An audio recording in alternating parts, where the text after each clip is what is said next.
Hello YouTube वासियों, welcome, खुशामदीद, स्वागतम। जहां हमारी हो रही है नोएडा में entry. Patna to Manali road trip chapter 3 में आप सबका तहे दिल से स्वागत है। पिछले एपिसोड यानी चैप्टर 2 में आपने ये जाना कि कैसे पटना से लखनऊ एक्सप्रेसवे पहुंचने तक हमारी सारी वीडियो फुटेज बर्बाद हो गई, लेकिन सफर तो रुक नहीं सकता। तो सफर को जारी रखते हुए हम पहुँच गए लखनऊ एक्सप्रेसवे आगरा से ग्रेटर नोएडा टू नोएडा अपनी प्यारी हाइनेस के साथ। अब तक का हमारी हाइनेस एवं मेरे परम मित्र के साथ सफर कुछ इस प्रकार रहा, जो कि हम देखेंगे पिछले एपिसोड के रिकैप में। मैं पटना से पिछले दिन दोपहर 12:15 में निकला और लखनऊ रात 8:30 बजे पहुंचा, जहां मेरे मित्र श्रीमान मुझसे 1.5 घंटे पहले पहुंचकर मेरा इंतजार कर रहे थे।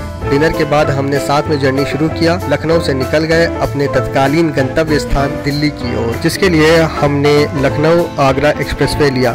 रात भर राइड करने से ऐसी बैंड बजी हुई थी, नींद से बुरा हाल था। तो हम दोनों भाइयों ने ये निर्णय लिया कि आगरा पहुंचने से पहले ही लखनऊ एक्सप्रेसवे पर जो भी पहला पड़ाव यानी food court, food plaza stop, जो कुछ भी मिलेगा उस पर रुक जाएंगे। अब कोई ये कहे कि भाई ढाबा वगैरह देखकर क्यों नहीं रुक गए, खाट या चारपाई लगी होती है, मस्त नींद भी कर लेते, बढ़िया भोजन एवं चाय का आनंद भी मिल जाता। तो बंधु, जनहित में जारी एक महत्वपूर्ण जानकारी भाइयों एवं दोस्तों, वो ढाबे की सुविधाएं हाईवेज पर उपलब्ध होती हैं, लेकिन एक्सप्रेसवे पर ऐसा नहीं होता। तो हमारे सफर में आया वो राहत भरा लम्हा। आगरा से पहले एक्सप्रेसवे पर दिख गया फूड प्लाजा। भाई साहब रुक तो गए, रात 3 से 5 कैसे कटी बस हम ही जानते हैं। राहत की सांस तो रही। हमने थोड़ा पावर नैप भी लिया, खुले आसमान के नीचे चादर बिछाई, ठंड में ठिठुर ठिठुर के, क्योंकि रात के समय फूड प्लाजा में बैठने के लिए भी कुर्सियां उपलब्ध नहीं थी।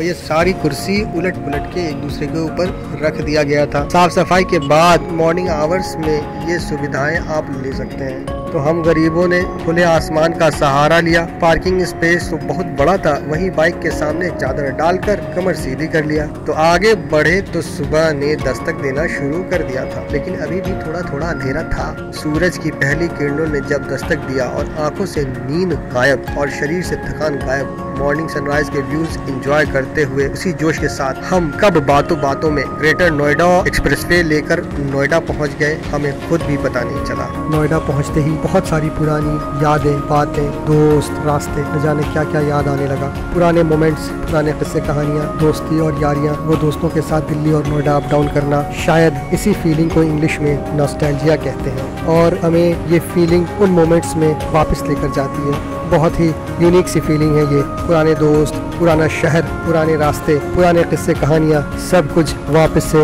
आपके मन में जिंदा कर देती है। और इसी के साथ नोएडा से हम दिल्ली की तरफ इंटर हुए मयूर विहार वाला रास्ता लेकर। ये रास्ता भी काफ़ी जाना पहचाना है।